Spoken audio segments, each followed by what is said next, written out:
Hey there! Today we're doing a sunset gouache painting for beginners.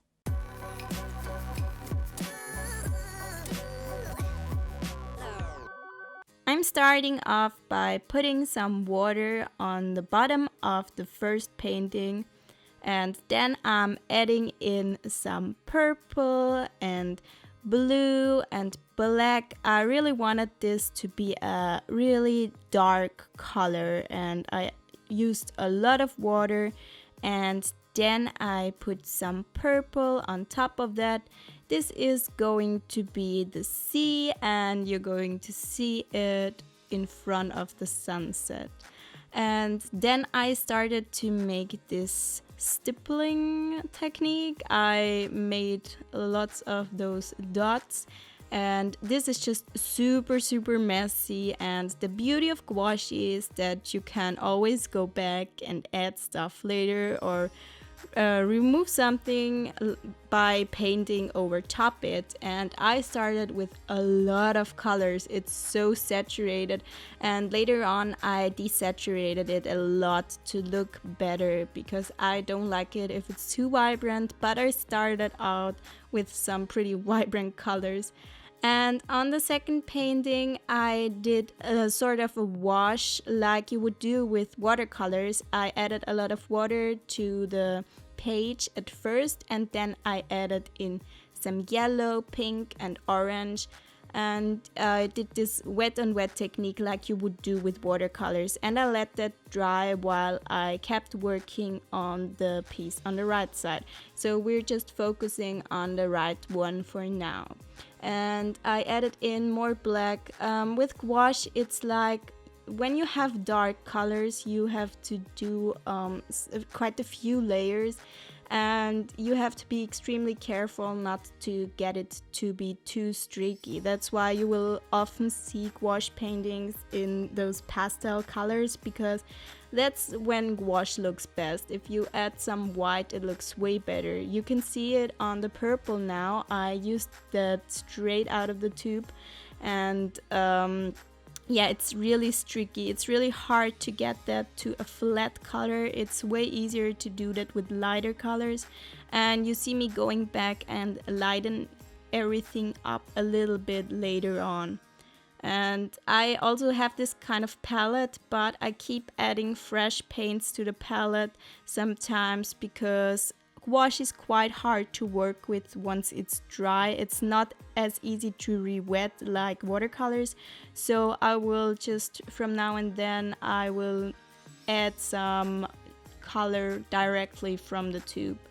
And yeah, you saw me do a little bit of blue here. I wanted to desaturate it a little bit, and like I said, I went over it again and again, just messily doing my thing. And it didn't take as long as you might think. I added a lot of layers, but it didn't take super long. It just, I don't know, it was a bit more complicated than it should have been. So you might achieve the same effect with way less layers, but I just wanted to show that you can always go back and remove mistakes and just paint over it. It really doesn't have to be perfect. It doesn't have to look great at first. This painting had a really ugly stage, or let's say more than one ugly stage. I hated it so much, but now that I'm looking at the video, I actually quite like it, and I really like the finished piece now. But it went through a lot of ugly stages, so don't let that stop you. Just keep working at it. I think once you've been working on it for hours and hate it so much and hate yourself, then you can quit. But don't quit too soon, because with gouache you can always go back. And you see I added in more and more layers, and then I added in lighter clouds, and I made them darker again. You can do that however you want. You can look at reference pictures, but this time I didn't really copy a specific picture. I just looked at a few and kind of combined them, and then after some time I just did my thing and did what I wanted to. So it's not really realistic, but I think with gouache you can't really go too realistic, and I didn't want to. So I just added in more and more, and then I made the sun a little darker again, and we're on to the second painting now. Here's the same thing again. With the dark colors, it's quite hard to get even coverage, and you see it's pretty streaky here. Maybe if you're doing gouache and you're doing something that's dark, maybe it would work better if you do the dark pieces in watercolor and the lighter parts with gouache. Maybe that's just a thought, because it's quite hard to get that even. You can do that, you just have to add more layers and be really careful about it. You see that it looks way better now than it did before. Here I just did one mountain after another. It's pretty simple. They get lighter towards the top, and I did some orange and some pink ones at the top just to show that there's the sun coming, and the ones that are lighter are hit more by the sun than the pink ones, and the darker ones are just closer to us, so they're more far away from the sun, so that's the reason why they are darker. And then I decided to add in a few more details and to just make these lighter parts, and then I added some clouds as well. On this one I was actually looking at the reference picture, but those clouds didn't exist in the reference picture, so maybe they don't look really like they should be there, but I think they do, because I really like those. I think that they added a lot to the painting.